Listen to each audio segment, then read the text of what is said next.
It was supposed to be a polite roundtable. Cameras were rolling, the flags of 2 continents flanked the stage, and the crowd at the Global Democracy Forum in Geneva had settled in for what they expected to be another scripted panel.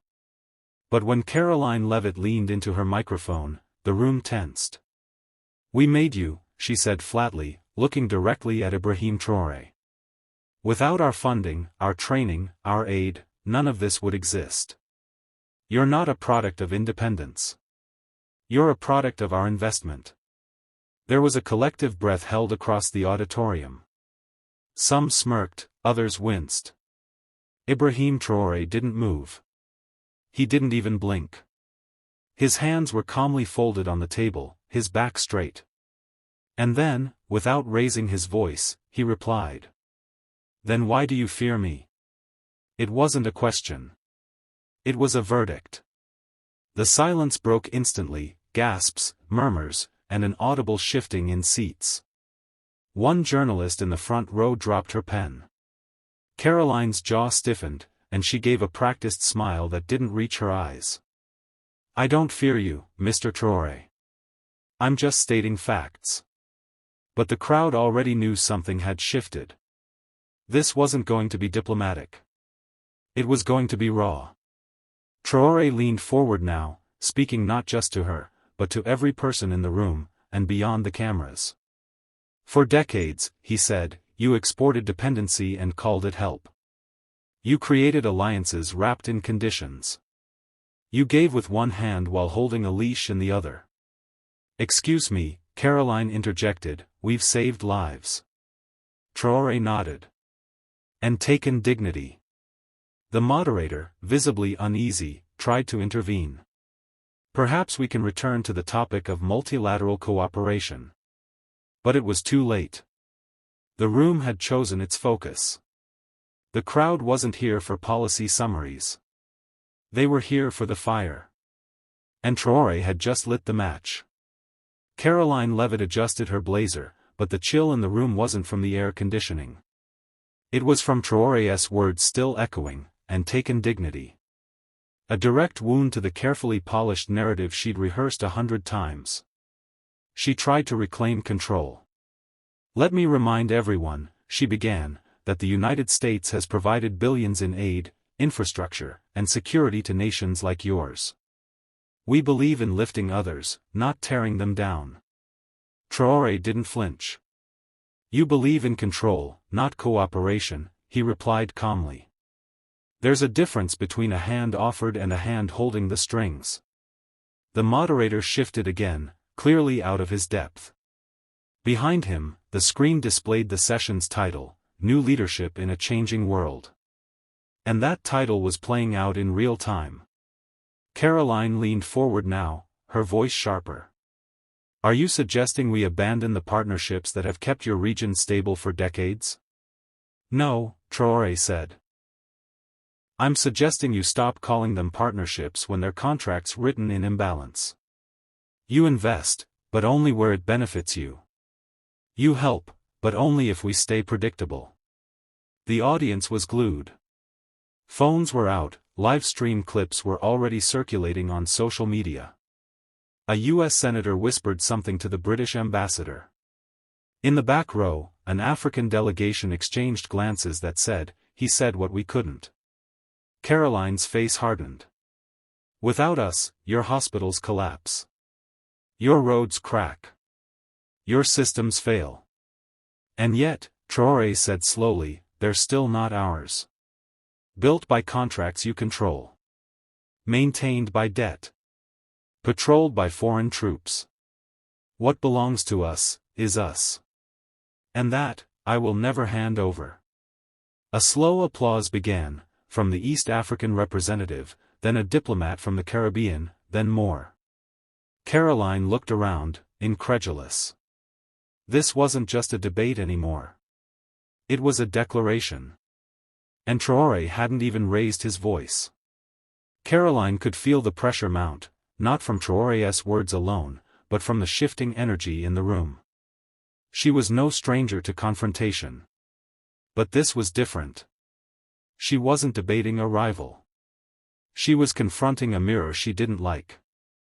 I've spoken with women in your country, she snapped, her voice taking on a righteous edge. They fear for their rights. They tell us stories of repression, of hardship. And you sit here lecturing us about dignity? Traoré looked at her, unmoved. Yes, he replied. Because you spoke with them. I listened to them. He let that sentence hang. He continued, you visit for a week. We live it. You send aid when the cameras are on. We bury the victims when they're off. You show up when your polls demand compassion. We show up because we must. Gasps again. Karoline stiffened. Her polished persona was cracking, and the cameras were catching it. You think you understand us, he said. But you understand only your reflection in us. When we cry, you sell hope. When we resist, you call it chaos. You built the dictionary, and now you define us in it. The moderator attempted a nervous chuckle. Perhaps we can agree there's room for improvement on both sides? But Karoline wouldn't let it go. You enjoy standing up here playing the revolutionary, she said, mockingly. But the world doesn't run on speeches. It runs on deals. On trust. On power. Traoré's voice dropped, but it struck deeper. And you think power is a podium and a pen. We think power is when our farmers no longer beg for fertilizer. When our children eat from soil we own. That's the revolution you mock. He turned to the audience.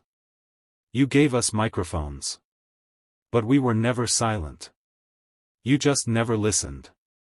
A standing ovation broke out, not universal, but loud. Defiant. Karoline sat down, but the message was clear, she had walked in expecting control. She had met a continent that had stopped asking for permission. After the panel, the backstage hallway buzzed with tension.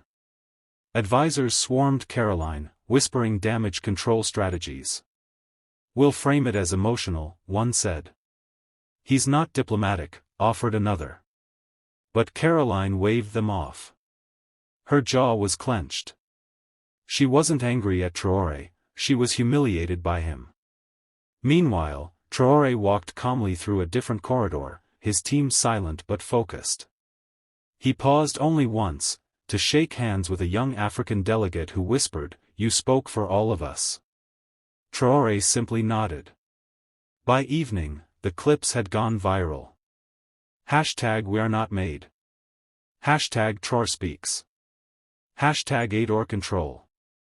Trending across X, TikTok, and international news sites. At a late-night press briefing, a CNN journalist asked Karoline if she regretted her remarks. "I spoke the truth," she replied coldly. "We've invested billions. If that's controversial, then the world needs to decide what side it's on, progress or pride." Back in Burkina Faso, Traoré responded from a community farm, surrounded by children and elders. The sun cast long shadows over rows of millet and rice. He didn't need a podium. "When someone tells you they made you," he said softly, "remember what they took. Remember who you were before they arrived. Then remember who you are now, without their hand over your mouth." The crowd around him, mostly villagers, erupted in cheers, not the rehearsed applause of politicians, but raw, genuine noise. They didn't need subtitles to feel what was being said. That night, international leaders held private calls. Some praised Traoré's composure. Others warned he was stirring up sentiment. But few denied it, the world had seen a shift.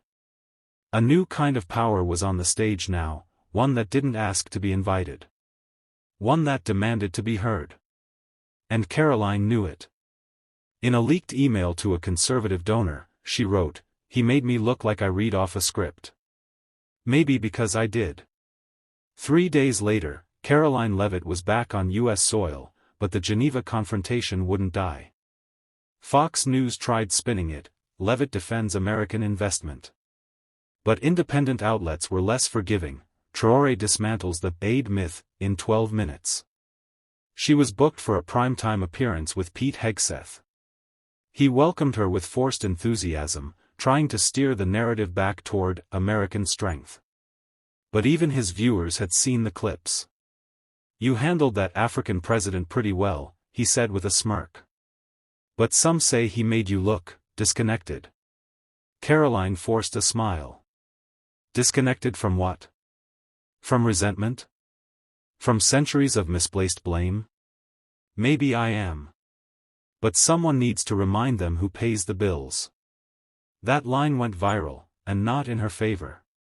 Meanwhile, Traoré held a televised town hall in Ouagadougou. No suit, no teleprompter. Just a dusty chair, a worn table, and a circle of farmers, teachers, and young engineers. When she said, "We made you," he said calmly, she exposed the truth. Not about us, but about their mindset. They don't help because we need it. They help because it keeps us where they need us. One young woman stood up, "Mr. President, are we strong enough to reject their offers?" Traoré looked her in the eye. "We already did. Now we're just making it visible."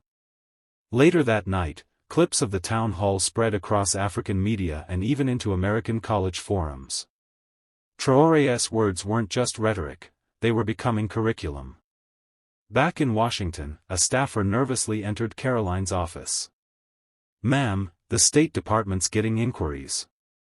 African embassies are referencing the Geneva exchange. Some want official clarification on our aid terms." Karoline stared at her reflection for a long moment. Then snapped, "Draft a response. Something polished. Something safe." But it was already too late. Traoré had spoken without permission. And the world had listened without filter. Karoline's frustration boiled beneath her polished surface. Her team urged silence, but the Geneva confrontation haunted every step of her schedule. Young voters were reposting Traoré's quotes. A college professor called his speech the new decolonial manifesto. And most damaging of all, she could feel the authority slipping from her grip. She needed to regain control. So, she announced a televised forum titled, "Truth in Aid, What the World Gets Wrong." A carefully crafted event in D.C., packed with loyal voices, friendly hosts, and selected audience members. The goal was clear: shift the narrative. But across the Atlantic, Traoré was preparing something far less conventional. He accepted an invitation to speak at a Pan-African Youth Summit in Dakar. No lights. No suits. Just voices. In D.C., Karoline stepped on stage first, backed by infographics, data sets, and talking points. "Aid isn't control," she declared. "It's responsibility. When we give, we don't expect submission, we expect results." The crowd clapped politely, but her words felt hollow. Too clean. Too rehearsed. At that same hour in Senegal, Traoré stood before a crowd of barefoot teenagers, teachers, and community leaders under an open sky. "I was told I should be grateful," he said.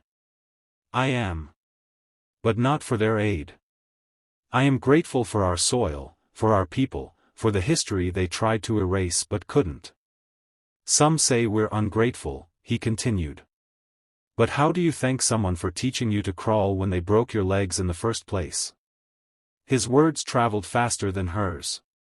By the end of the night, Karoline's event was buried beneath a surge of social clips from Dakar. Side-by-side comparisons lit up social media, her polished podium next to his dusty stage. Her jargon beside his raw truth. In one viral comment, a young Kenyan wrote, "She speaks in PowerPoints. He speaks in purpose." Karoline's PR team scrambled. "We need to pull him into something scripted," one aide suggested. "We need to contain him." But Traoré had already stepped outside the frame. And the world was no longer watching her carefully staged message. They were listening to him. By week's end, even traditional Western media had begun to shift tone. The New York Times ran the headline, Traoré doesn't protest, he builds. Meanwhile, Al Jazeera aired a segment called The Aid Debate, Is Africa Finally Answering Back? And Karoline Leavitt? She was spiraling. In private, she vented to a conservative think tank, "This man's turning sovereignty into a slogan. We gave them systems, and now we're the enemy." What happened to gratitude? What she didn't realize, or couldn't admit, was that gratitude wasn't currency anymore. Not for a generation raised under broken promises and IMF conditionalities. Not for a continent waking up to its own reflection, not one painted by someone else's brush. Traoré, now back in Burkina Faso, visited a school rebuilt using funds not from the World Bank, but from local farmer cooperatives. He stood among barefoot children reciting poems about harvests, rain, and strength. "They told us we needed their blueprints," he told a local journalist. "But we remembered, we once built cities long before their maps existed." The comment exploded online. Memes. Threads. Academic breakdowns. Karoline, in contrast, was invited to a high-level summit on emerging leadership in global aid. The guest list included former heads of state, elite donors, and yes, an invitation to Traoré. He declined. Instead, he sent a young woman named Miriam, a 25-year-old engineer running irrigation systems in drought-hit regions. When asked why he didn't come himself, his response was brief. "I'm planting roots. Not shaking hands." Karoline's team tried to spin it as dodging diplomacy. But Miriam, in her speech, delivered a line that pierced through all rehearsed commentary. "We don't need a seat at your table. We're carving our own." The auditorium went quiet. Even Karoline didn't interrupt. For the first time in weeks, she didn't have a comeback. Because this wasn't just about politics anymore.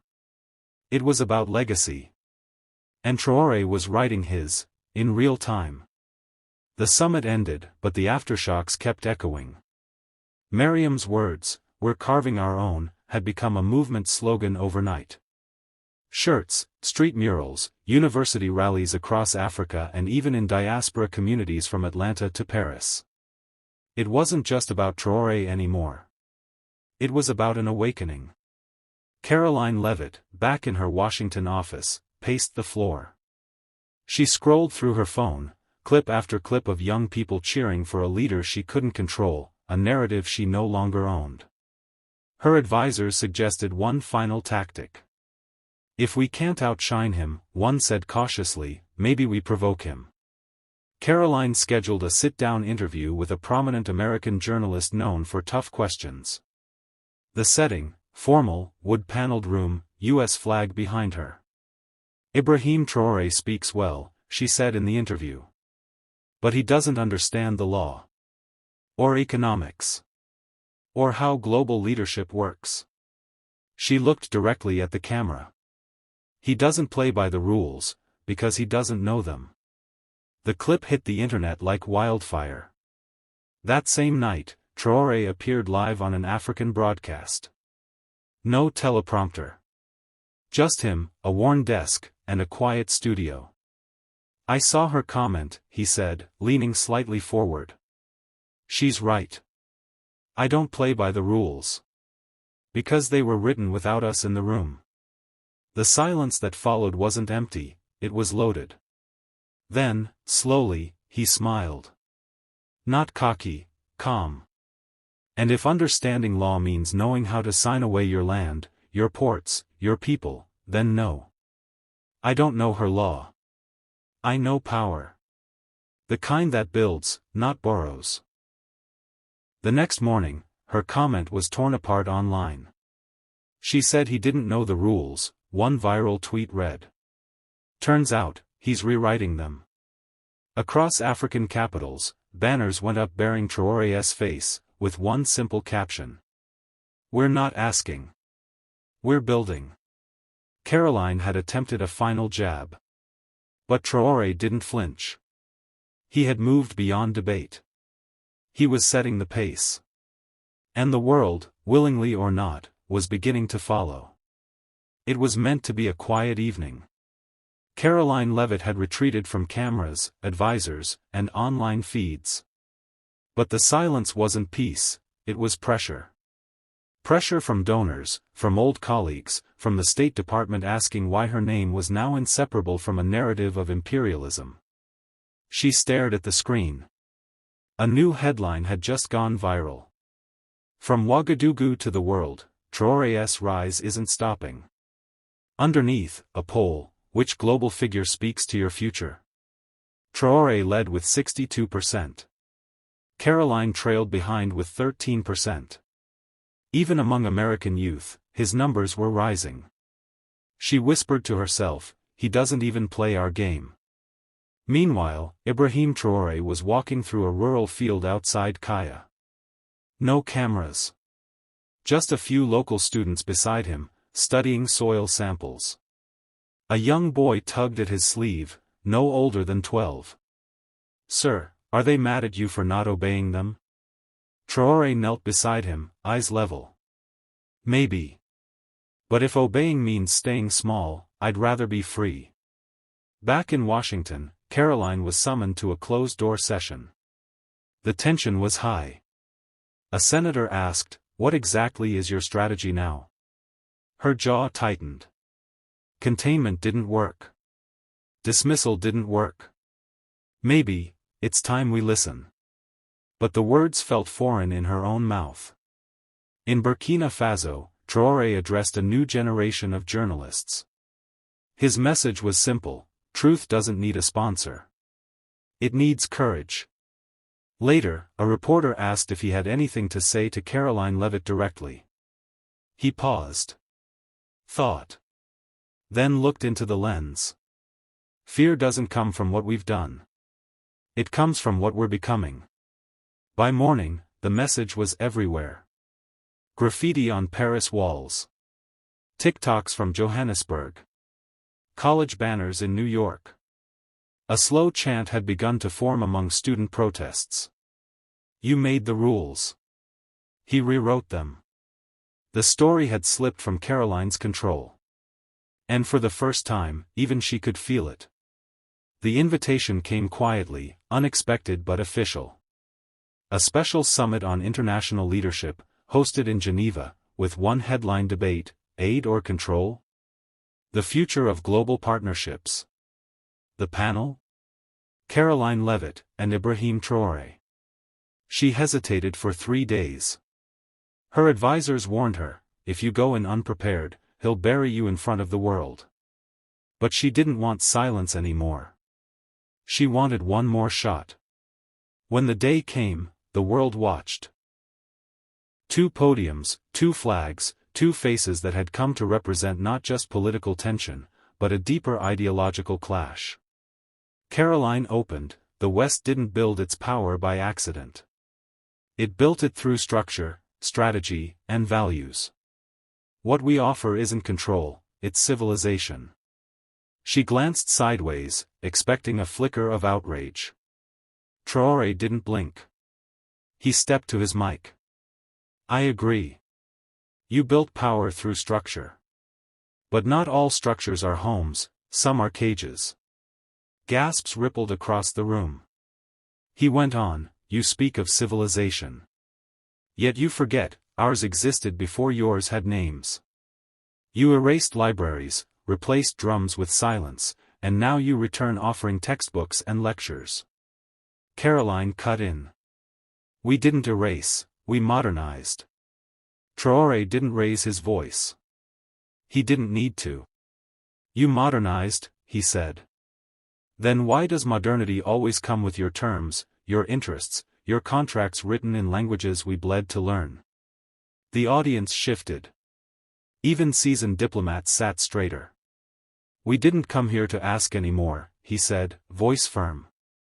We came to say, the tables you built? We're not sitting anymore. We're building our own. Karoline froze. She looked out at the room, and saw it. The tide had shifted. She wasn't in command of the stage. She was surviving it. That night, headlines lit up every continent. He didn't just debate her. He rewrote the playbook. And somewhere in West Africa, on a hill overlooking community farmland, Ibrahim Traoré walked alone, dusk fading into stars. He wasn't celebrating. He wasn't gloating. He was planting seeds. Because the real win wasn't the applause. It was the silence that followed.